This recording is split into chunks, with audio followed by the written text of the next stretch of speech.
In this moment, yes, I cannot say what's wrong or right. No. I am well. Let me turn these comments up so they won't be scrolling on your face. How are you? I'm doing amazingly well. Thanks so much for asking. Good. How old are you, by the way? I'm 38. All right. So we're talking about getting versus keeping. What do you got? So I feel that it's a level of maturity when you get that mental, it's having substance. It's like, I feel like this generation, if I can be completely honest, we're getting worse.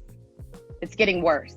Okay. When you finally get to a level of no longer wanting to be seen and being strategic behind that to understand how important your arrival is. I'm Spanish, Portuguese, and Black. So I've went Okay. through that stage of my life of being in my teens, thinking I knew it all, using my body, using my entitlement. Um, and to be where I am now, I'm glad that I took that time of that solitude. I think that young ladies are not understanding how important solitude and isolation is I to want to be ask you. able to I want to go ask you ahead. something about something you said there, and I've been thinking about it while you were talking. Getting to the point to where you don't need to be seen. What do you mean Yes. when you say that? Because I know what I think. What do you mean?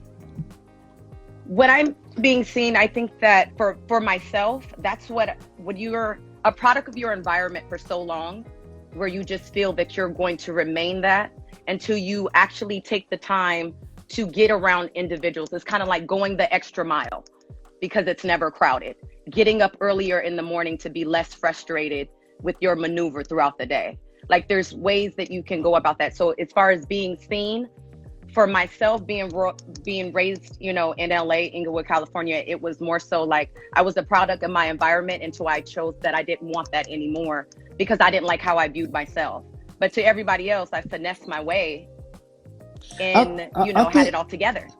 I think what I was thinking is not wanting to be seen is go all. You're 30. How old? 38. 38. Okay, so this world existed before you did. A world before social media, where women had to live for their neighborhood or their community. Women were more. They cared more about the their appearance to men and women around them.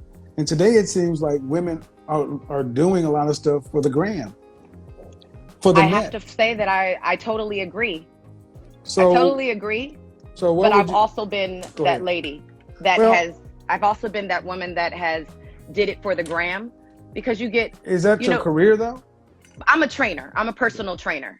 So, but it was personal trainer coming from being broken, taking time to finally heal that brokenness. So I feel like I've always been that person too to feel like, well, why I can't keep a man? Why I'm praying for a good man, but am I a good woman? That's me now going into getting Well, older because I chose that mentally. I think a big portion would be if women really would. I don't deal with women who have active social media.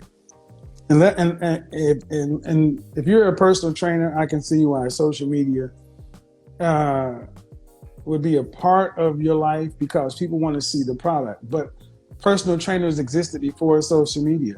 Do you have any children? Absolutely. Yes, I do. 20 and 14. You got started young. Um, Yes. are you seeing anyone seriously right now? Absolutely not. Not at this current time in my life. I think I You, needed that time to heal first. do you have daughters or sons? My daughter is 20 and my son is 14, who is also Okay. autistic. So my level of Okay. thinking is completely different now. So, did you raise your daughter? What do you talk to? What do you say to your daughter about dating? I'm sorry, I didn't hear you, Mr. Samuel. What My do you, apologies. how are you discussing dating and relationships with your daughter at 20 years old? I think that it's more being realistic and knowing that I can't watch her 24/7.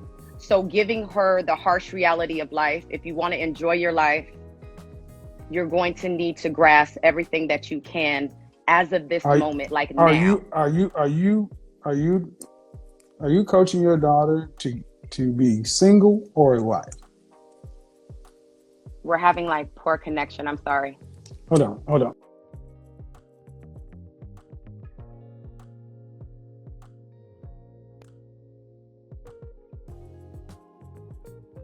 Improves it.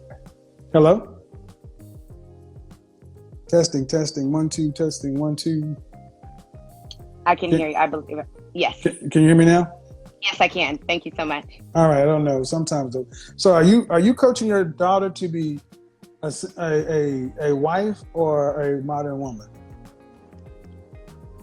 I want my daughter to understand the importance of trying to be somebody's wife in this day and age, in this era. It's very scary. What does that mean?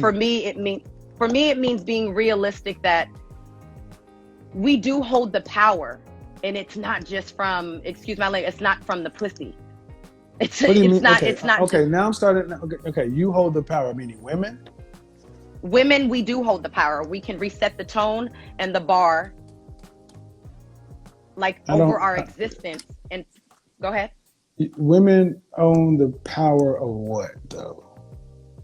Over our existence. So how we maneuver, we make choices within a 24-hour period. Of course. Everybody has the same choices. They're given the same choices within a 24-hour period across the globe. And what people choose to do with those 24 hours, it sets you up for what's next. So that's how I talk to my daughter. Okay, so what I'm not hearing is you're giving your daughter any clear instructions on what to do regarding a man. Clear instructions, how one receives. Okay. Let's just talk like we're 4 years old. I got a 21-year-old daughter, and I very much have given her the instructions on not being a single woman for the rest of her life. Absolutely, that's very important. So she knows her father and my mindset, and I'm asking you as a mother, the way you move through life is your choices, but it's her. Because I didn't ask about her dad, but I'm asking, are you coaching her to be a single woman or a modern woman or a wife? And I haven't heard one or the other. I just kind of. But I need her to love herself first before trying to go out there and trying to love or find love. You need to love yourself first. Marriage ain't about coaching love. her to. Marriage is not about love.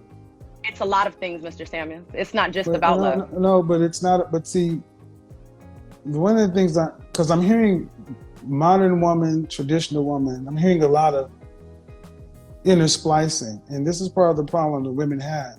They don't talk directly to young women. That's why they come listen to me, because I'm trying to understand what you're saying. Young women are coming over here because women your generation aren't being clear. Go find a man, baby girl. You need a man in this world to live life with, because 90% of us are not going to be 94% of us are not going to be over six-figure earners.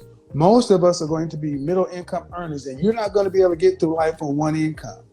You're going to need somebody to get through the end of life. You need multiple streams of income. Absolutely. It's called, you need a husband. Not multiple streams, a husband. No, that would be part of the goal. Most women need a husband.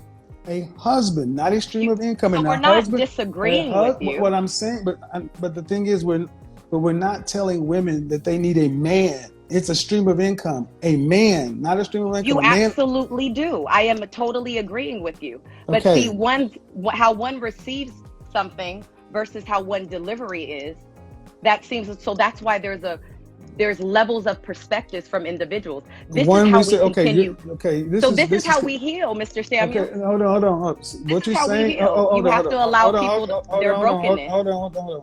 No, I don't have to allow anything. Your brokenness is your problem. It's like my brokenness is my problem. Absolutely. When we come out to this world, you need to be. But when we're motivators and inspiring people. No. Come on now. You can't overtalk me on my platform. You can't overtalk me on my platform. Now, I'm trying to be polite. With all due respect, Mr. Samuel. No, all due respect, please don't overtalk me. That's one thing I don't do. I'll let you go. I'll let you flow. Okay. And if you're going to overtalk me, I will bid you a good night. I feel sorry for your daughter. I do. I mean, I try to listen, but this is what you get. All this psychobabble bullshit.